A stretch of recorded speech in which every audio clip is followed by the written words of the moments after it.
Dios te bendiga. Ya falta poco. Ya estamos culminando con las reflexiones de Cuaresma. Ya falta muy poquito para que llegue la Semana Santa y en estos días ya hemos estado meditando diversas realidades de nuestra conversión. Y yo me estoy preguntando, ¿estamos verdaderamente purificados ya? ¿Estas reflexiones verdaderamente han movido mi corazón a una práctica correcta de la purificación? ¿Ya puede venir el Señor? ¿Ya estoy preparado para morir con Él? Es una pregunta que nos deja reflexionando. Si hemos estado prestando atención a los videos anteriores, más o menos ya tienen una idea de qué es lo que vamos a ver el día de hoy y cuál es la meditación que vamos a ver. Pero el sentido central de este video que vamos a estar teniendo es esta pregunta. ¿Tenemos purificado nuestro corazón para el sacrificio del Señor? Yo quiero que nosotros hagamos esta reflexión a partir de la lectura del Evangelio según San Juan, capítulo 2, versículo 13, en adelante.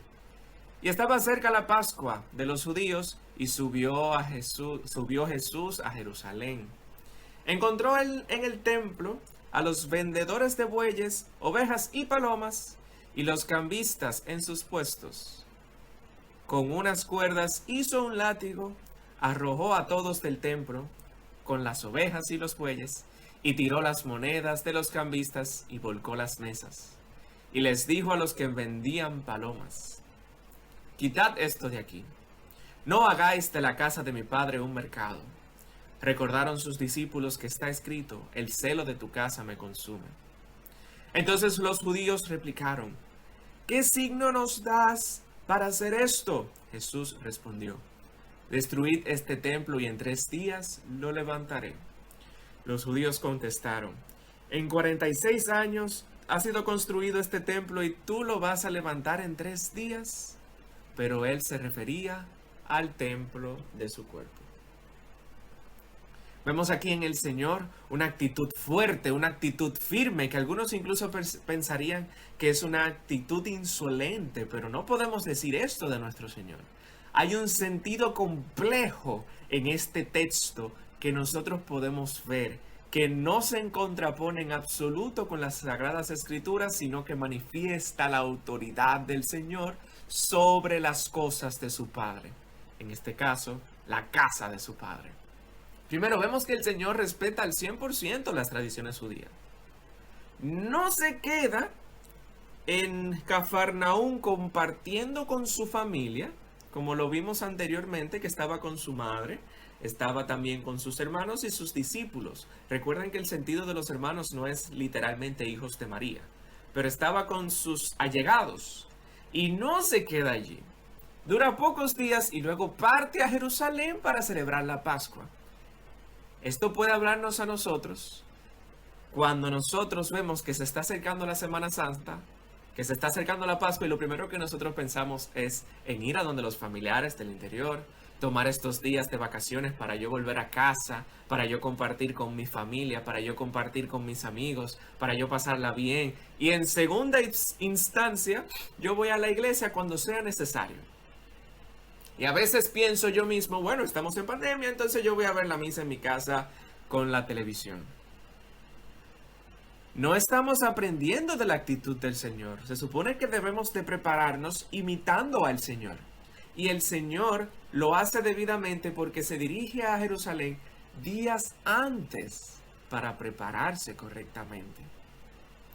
Y cuando llega al templo, la intención de Cristo es presentarse ante su Padre debidamente, pues estas subidas a Jerusalén son son anticipo de su Pascua. Y dirigiéndose al templo, lo primero que encuentra es a los cambistas, a los vendedores de bueyes, de ovejas y de palomas. Primero, el Señor entiende, y esto nosotros lo sabemos porque lo vemos en el Evangelio según San Marcos al final, que su casa es casa de oración. El templo es casa de oración, no de comercio.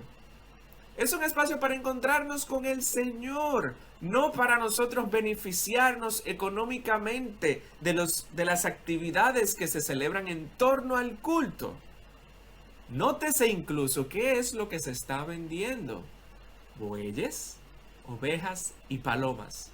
¿No son acaso estos los animales que sirven para los sacrificios que llevaban los judíos? Nosotros vemos que cuando el Señor fue llevado al templo, fue presentado en el templo por primera vez en el Evangelio según San Lucas capítulo 2, ¿qué fue lo que presentaron sus padres María y José al sacerdote, al altar? 2 tórtolas. Y si era necesario llevar ofrendas o comprar alguna de las tórtolas de los bueyes para el sacrificio, era necesario también hacer el cambio de la moneda o de la divisa.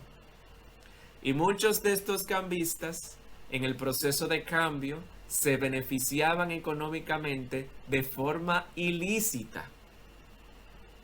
Incluso se podían dar negocios entre ellos, porque si era necesario comprar los bueyes, era necesario tener la moneda local. Y si para tener la moneda local tengo que pasar por el cambista, ya ahí se están beneficiando unos con otros. Es por esto que el Señor, en la segunda ocasión que se presenta este suceso del Señor echando a los mercaderes del templo, dice que no vuelvan la casa de mi padre una cueva de ladrones. No solamente es que se están beneficiando muchos de ellos, porque vamos a ser honestos, quizás no todos, pero muchos de ellos se están beneficiando de forma ilícita. Y el Señor los echa a todos, hace un látigo, tumba las mesas. Y es interesante cómo a los vendedores de palomas les dice, quitad esto de aquí, no hagáis de mi padre un mercado. No olviden que las palomas, haciendo referencia al Espíritu Santo en esta situación, representan la gracia. Y el Señor trata diferente a aquellos que venden las palomas en un sentido espiritual. No nos dirigimos a la casa del Padre con una intención de glorificarlo a Él, de tener una relación más profunda con Él, sino que voy y me dirijo al templo con intenciones de beneficiarme a mí. Destruid este templo y yo lo construiré en 3 días. Está hablando de su pasión, está hablando de su Pascua. Vamos a vivir esa Pascua próximamente. En ese contexto, la purificación del templo tiene un sentido más profundo. Jesús no solo manifiesta el ser el Mesías, sino que Él es el nuevo y definitivo templo entre los hombres. Y antes de que exista el pecado en su templo, el Señor se somete a la muerte por mano de los fariseos y los sacerdotes. Y ese pecado, que no es propio de sí, sino que es nuestro pecado, que asume y lo carga con sus espaldas, mueren con él. Y esta muerte de los pecados, esta muerte del que es la vida, nos gana a nosotros la vida. San Pablo nos dice en su primera carta a los Corintios, capítulo 6, versículo 19, ¿o no sabéis que vuestro cuerpo es templo del Espíritu Santo, que está en vosotros y habéis recibido de Dios, que no os pertenecéis? Habéis sido comprados mediante un precio. Glorificad tanto a Dios en vuestro cuerpo. Hermanos, ustedes son templo del Espíritu Santo. Ustedes son templo donde Dios habita entre ustedes. En ustedes es lo que se conoce como la inhabitación de Dios. En su plenitud, de una forma misteriosa pero magnífica, Dios permanece dentro de nosotros desde el momento que recibimos nuestro bautismo. ¿Cuántas veces nosotros somos los que convertimos nuestro templo, el templo de Dios, el templo del Espíritu Santo, que es nuestro cuerpo, nuestro corazón, lo convertimos en un nido de embaucadores que cambian la gracia santificante por placeres que no generan la felicidad? Y así nosotros queremos morir para resucitar con Dios. ¿Y cómo lo vamos a hacer? Lamentablemente, si yo estoy acostumbrado a darle a mi cuerpo lo que quiere, lo que lo hace sentir bien, ¿cómo voy a ser capaz de cargar con la cruz y seguir a Cristo hasta la muerte? No hay forma que nosotros hagamos de nuestro templo un templo donde se realice perfectamente el sacrificio de Dios y se dé la comunión de Dios con nosotros, si no es porque el mismo Dios infunde en nuestros corazones esa gracia. Y es Dios quien tiene que, en primer lugar, colocar en nuestros corazones el arrepentimiento, esa detestación por el mal que nosotros hacemos. Porque ahí es donde empieza la primera situación. Nosotros cometemos el pecado y nos justificamos por medio del pecado. Decimos, no, yo le hablé mal porque me habló mal primero.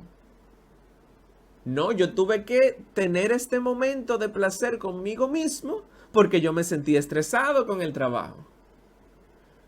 O yo tuve que hablarle mal a esa persona porque esa persona vino primero y me hizo un mal primero. Yo tuve que hacerle un mal para que entendiera.